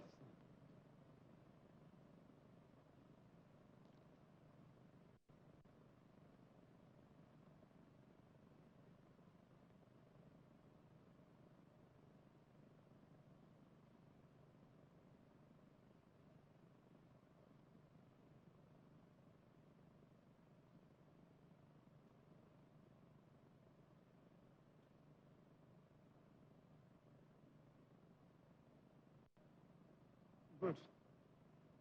The next slide. So this, the outline of the presentation, a brief introduction, the energy landscape of Nigeria, energy security, energy transition, unlocking our energy transition plan, then the energy security architecture of Nigeria, and some recommendations. Next slide. Next slide. Yes. Energy access and affordability. But energy access is the ability of a household to have reliable and affordable access to three things: electricity, fuels, and heat. All these three types of final energies are needed for goods and services. That is, transport services, lighting, clean cooking, cooling, ICT, telecommunications, and then for productive uses, to create wealth and to have the commodities that we need for our day-to-day activities. Now, the opposite of energy access is energy poverty. Here, the emphasis is not about access to modern energy, but the issue is how much of these energies I'm using. This is the issue. If you have electricity connected to your house and you only have the power for 1 or 2 hours in a day, the access is poor. Next slide. Another component of the topic is the citizens. That is, meeting the citizens' expectation. Nigerian citizens were over 2 million. Unemployment is high, but we are talented, we are educated, we are hardworking, and we are enduring. Aside that, we are enterprising. We provide solutions and solve problems. So this is the citizens that we need to ensure that they have access to energy. What is our expectation? Every one of us wants to drive to the filling station without queue. Just enter and refuel and zoom off. We want to have access to LPG at affordable prices or electric cookers. We want adequate connection, reliable electricity supply, not the issue of band A or band B or band C, but whoever you hire in Nigeria, you have 24/7 access to electricity. Next slide. So, those are the issues about energy access, about affordability, and the expectations of me and you and our brothers and sisters that are not here. But again, what are the limits of these expectations? We are not talking of wants. The expectation is actually the need. And the needs are obligation or responsibility of the government to make adequate provision for these needs. Next slide. So, meeting the expectations, we look at the energy sector landscape. Next slide. The energy sector landscape, that is, we are talking of the natural resources, the energy resources, and the reserves. We have different resources, and we are blessed with enough reserves. The infrastructure, the physical infrastructure, the policy, the institutional infrastructure, we have them. We have energy trade, both import and export, financing and investment, and we have abundant human resources. So this is the landscape. When in energy commission or in energy sector, when we are talking of the energy, so these are the things we are looking at as the resources for the energy sector. Next slide. This chart is familiar to all of us. The first column is all the type of resources we have in Nigeria, but the important is the level of production and the level of utilization. When we compare the level of production to the level of utilization, they are very insignificant to the resources or to the reserve we have. And it is the level of the production and the utilization that affect the life of me and you, and this is what determines the access and the affordability and meeting the expectations of the citizens. Next slide. Now, here, when we talk about the total primary energy supply, the traditional energy, that is the biomass, still dominates our energy supply. The traditional energy, that is the firewood and related matters, is 80% of our energy supply or energy consumption in Nigeria. And that shows that our level of socioeconomic development is still low compared to what is supposed to be. But when we look separately at without the biomass, natural gas dominates. Natural gas is 53% of our primary energy supply. Next slide. Yes. The minister has spoke extensively on energy transition. Energy transition is 80% biased towards renewable energy. We have, yes, in terms of resources, we have abundant renewable energy resources. But currently, the level of production of renewable energy and the level of utilization is insignificant. The large hydro is renewable energy. The level of utilization is 8%. Small hydro is 2%. Wind, 0%. Bioenergy, modern bioenergy is 4%. Solar PV is roughly 0%. If we are talking, the ratio of utilization to the available to the resources that we can harness. Yes, there are solar PV all over, but when you find the percentage, it's still like 0%, less than 1%. Then there is CSP, that is the solar concentration power, 0%, geothermal, nil. So we are almost at the 0 point, and in the next 40 years, we hope to be 80% renewable. So this calls for a serious debate. Next slide. Sectorial-wise, 50% of our energy consumption is in residential area. Though we know that informal sector of our economy is integrated into the informal sector, but 50% of our energy consumption is in the residential area. Then the industry and transport is 19% each. Yes, next slide. Institutional framework that will guarantee energy access and affordability in Nigeria is very important. And there is need for us to get this one clear. The institutional framework has to do with both the end-use side and the supply side. The current energy planning is always demand-side driven, end-use side driven. It is the need of the transport sector, the need of the industry, the need of various buildings, residential buildings, commercial buildings, service buildings, public buildings. It is the need of all this sector that will inform what needs to be supplied, the quantity that needs to be supplied, and the time for the supply. So what I have here is the illustration of all the entities in Nigeria that has one role or the other to play in the energy sector institutional framework. For example, the supply side will have the Ministry of Petroleum and all the agencies that relate to that. We have the Ministry of Power for the electricity sector. We have Energy Commission and others there for the supply side.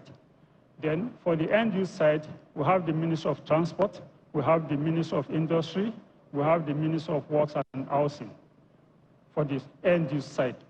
Then there is policy for each of these sectors. There is policy, there are policy institutions, there are regulatory institutions, and there are operators. Those are the 7 vertical rectangles. Below, we have agencies with crossing responsibilities. For example, Ministry of Finance. We have issue with LPG. There was a time import duty was removed on LPG. We know how it affected the supply of LPG. And there was a time it was brought back. We know how it affected it. Recently, about 4 or 5 months ago, the special advisor to the President on Energy and the Minister of Finance, they issued a circular concerning removal of importation duties on LPG, and the list of items that are excluded were there. All this one has implication on energy access and affordability. So the Minister of Finance, the custom, they are part of the energy institutional framework. Standard organization has to do with standard. So the standard of the the solar PV that is coming in, the standard of the lightning bulb that is coming in is the responsibility of some. So Standard Organization of Nigeria has critical role to play in energy sector. Not only the NNPC, not only the Ministry of Power or the JAMP or the DISCO, but other agencies that has responsibility that goes across all this. Next slide. Okay, the presidency has a role to play, National Assembly has a role to play, Federal Executive Council has a role to play. So all these things need to be properly understood and put together in order to ensure and guarantee our energy access and affordability of the energy. Now, the current state of play of the energy sector. What are the things that are shaping the energy access and the affordability of energy? as we've heard, the Petroleum Industry Act, the Electricity Act of 2023, and the power the Act has given to the state government to participate in electricity market. All these things will shape our access to energy and if it is affordable or not. Then the issue of the forex and economic stability, the policy consistency and political stability, national politics and geopolitics. Then the issue of JAPA. All these are things that will determine or influence the energy access and the affordability of energy. Next slide. So we talk of energy security. Next slide. If we're energy secure, that is when we have access to energy. But if there is no energy security, there will not be access. If energy is not affordable, there will not be energy security. So energy security, energy access, energy affordability, they are all interlinked. So we look at them from the short time, medium time, and long term perspective. Next slide. Long time, or let's start with short time. Short time is to tackle energy system. The energy system is the ability. The short-time energy security is this ability of the energy system to be able to respond promptly to sudden changes in energy supply and demand cycles. At the November-December period, we always experience some challenges. So such short-term energy security is to be able to mitigate that at the November-December period, there is no issue of fuel scarcity. That's just an example. For the long time, this is about investment ahead to guarantee supply of energy ahead of, like 5 years time, 10 years time. Yes, from what I know of the energy of the oil and gas sector, for a oil well to start producing, it takes time. So when you know the amount of oil you need in the next 5 years, the investment has to start today. And that is when you'll be able to guarantee the supply in the next 5 and 10 years to come. So long term is about investment in and necessary policy and regulation to guarantee the supply in the long run. Next slide.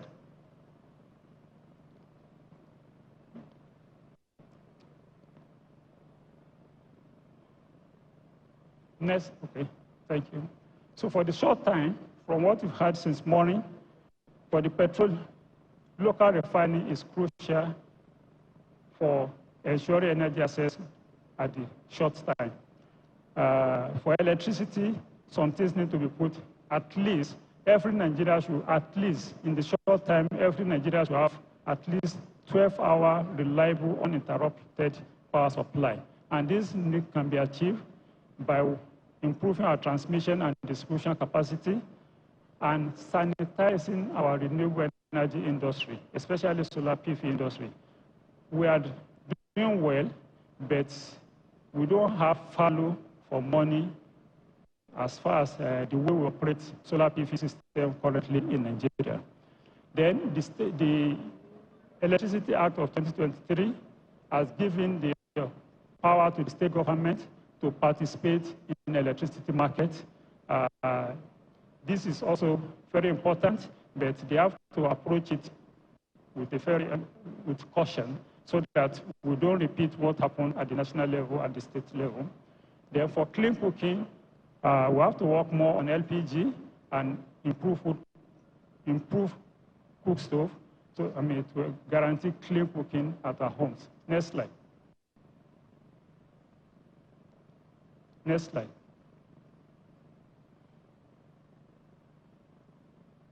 So, energy transition is medium and long-term objective. Next slide. Okay. Next. The current energy transition plan of Nigeria has 5 pillars. 2 pillars in the supply side, that is oil and gas and power. Then, so for the end use side, we have the buildings. The aim of the energy transition plan is that by 2060, our cooking, 80% of cooking should be zero emission. And the proposal here is to use biogas and electricity. And diesel backup generator completely eliminated. So this is the objective of in that aspect. But currently, we are far from this, as I've said initially. Next slide. For transport sector, the energy transition plan foresee 80% electric vehicle for the passenger cars and related things. Yes, electric car, you need electricity, either grid or off-grid. Next slide. For industry and electric power sector, the plan is maximum electrification of everything possible. So, and the electrification is from renewable energy and green hydrogen. Next slide. So this is the summary. As the minister has rightly said, we have to transit, but we have to transit at our own pace and the way it will not compromise our energy security. So the current plan, in my own personal view, is good, but we have to sit down again, especially the national experts, and realign it to our own reality. And so here, there are opportunities, business and investment opportunity in the ETP. But the way the document is packaged currently is not investor friendly. What do I mean? All the activities slated under electric power, for example, need to be broken down into investment packages at the level of each state and major towns in Nigeria, so that an investment package ranging from $100,000 and above. So this one will enable both the big and the small business to be able to tap into the opportunities that the energy transition plan avails. And this one needs to be done in all other sectors, in industry, in transport, in electric power, and in industry and in buildings. Next slide.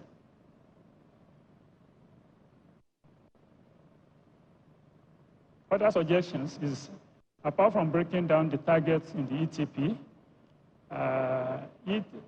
energy transition obligation can be introduced for some categories of businesses that can afford it, that can afford the investment.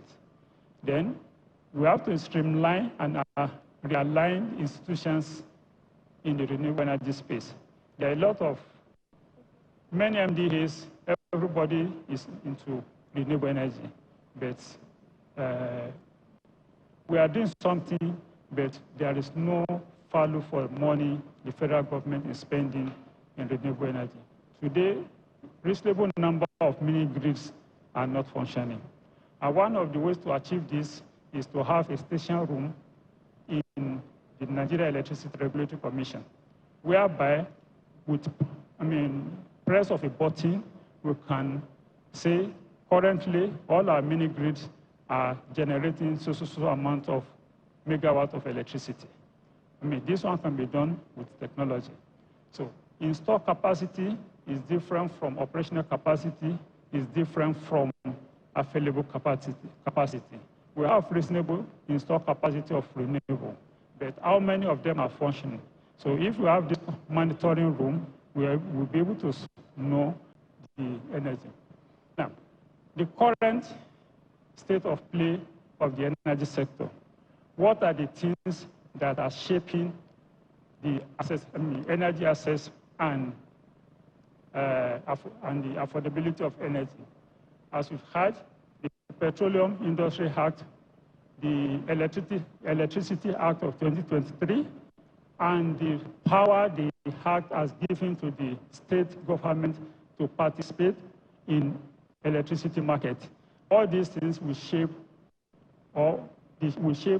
our access to energy and if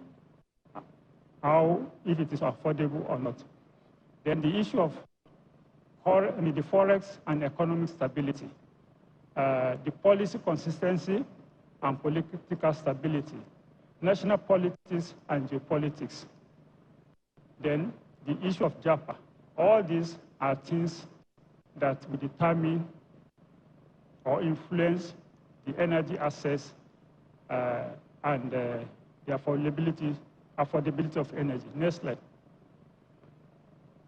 So we talk of energy security. Next slide. If we're energy secure, that is when we have access to energy. But if there is no energy security, there will not be access. If energy is not affordable, there will not be energy security. So energy security, energy access, energy affordability, they are all interlinked. So we look at them from the short time, medium time, and long term perspective. Next slide. Long time, or let's start with short time. Short time is to tackle energy system. The energy system is the ability. The short-time energy security is this ability of the energy system to be able to respond promptly to sudden changes in energy supply and demand cycles. At the November-December period, we always experience some challenges. So such short-term energy security is to be able to mitigate that at the November-December period, there is no issue of fuel scarcity. That's just an example. For the long time, this is about investment ahead to guarantee supply of energy ahead of, like 5 years time, 10 years time. Yes, from what I know of the energy of the oil and gas sector, for oil well to start producing, it takes time. So when you know the amount of oil you need in the next 5 years, the investment has to start today. And that is when you'll be able to guarantee the supply in the next 5 and 10 years to come. So long term is about investment in and necessary policy and regulation to guarantee the supply in the long run. Next slide.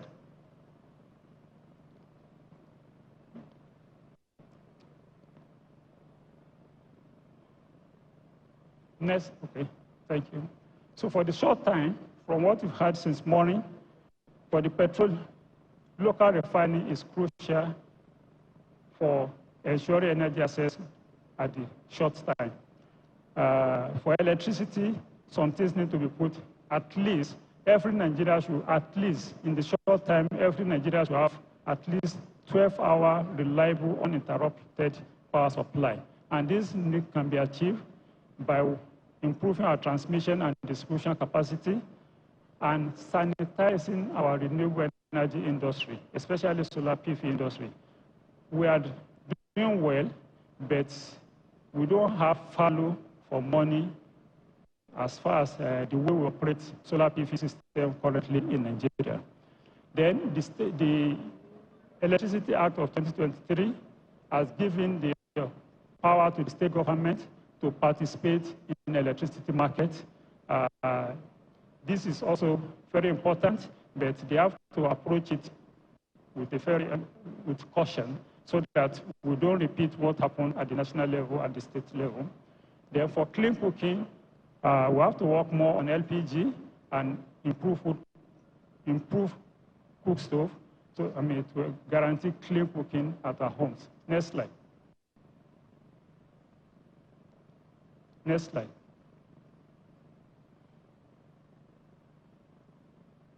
So, energy transition is medium and long-term objective. Next slide. Okay. Next. The current energy transition plan of Nigeria has 5 pillars. 2 pillars in the supply side, that is oil and gas and power. Then, so for the end use side, we have the buildings. The aim of the energy transition plan is that by 2060, our cooking, 80% of cooking should be zero emission. And the proposal here is to use biogas and electricity. And diesel backup generator completely eliminated. So this is the objective of in that aspect. But currently, we are far from this, as I've said initially. Next slide. For transport sector, the energy transition plan foresee 80% electric vehicle for the passenger cars and related things. Yes, electric car, you need electricity, either grid or off-grid. Next slide. For industry and electric power sector, the plan is maximum electrification of everything possible. So, and the electrification is from renewable energy and green hydrogen. Next slide. So this is the summary. As the minister has rightly said, we have to transit, but we have to transit at our own pace and the way it will not compromise our energy security. So the current plan, in my own personal view, is good, but we have to sit down again, especially the national experts, and realign it to our own reality. And so here, there are opportunities, business and investment opportunity in the ETP. But the way the document is packaged currently is not investor friendly. What do I mean? All the activities slated under electric power, for example, need to be broken down into investment packages at the level of each state and major towns in Nigeria, so that an investment package ranging from $100,000 and above. So this one will enable both the big and the small business to be able to tap into the opportunities that the energy transition plan avails. And this one needs to be done in all other sectors, in industry, in transport, in electric power, and in industry and in buildings. Next slide.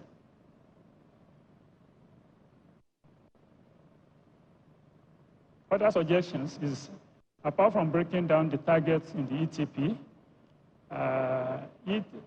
energy transition obligation can be introduced for some categories of businesses that can afford it, that can afford the investment. Then we have to streamline and realign institutions in the renewable energy space. There are a lot of, many MDAs, everybody is into renewable energy, but we are doing something, but there is no value for money the federal government is spending in renewable energy. Today, reasonable number of mini grids are not functioning.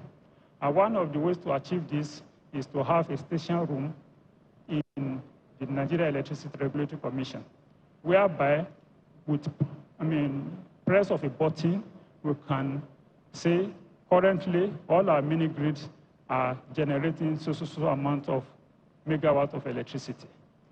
This one can be done with technology. So install capacity is different from operational capacity, is different from available capacity. We have reasonable install capacity of renewable, but how many of them are functioning? So if we have this monitoring room, we'll be able to know how many of this capacity are available at every point in time. Another suggestion is to introduce energy transition fund to be fed from the existing funds like this.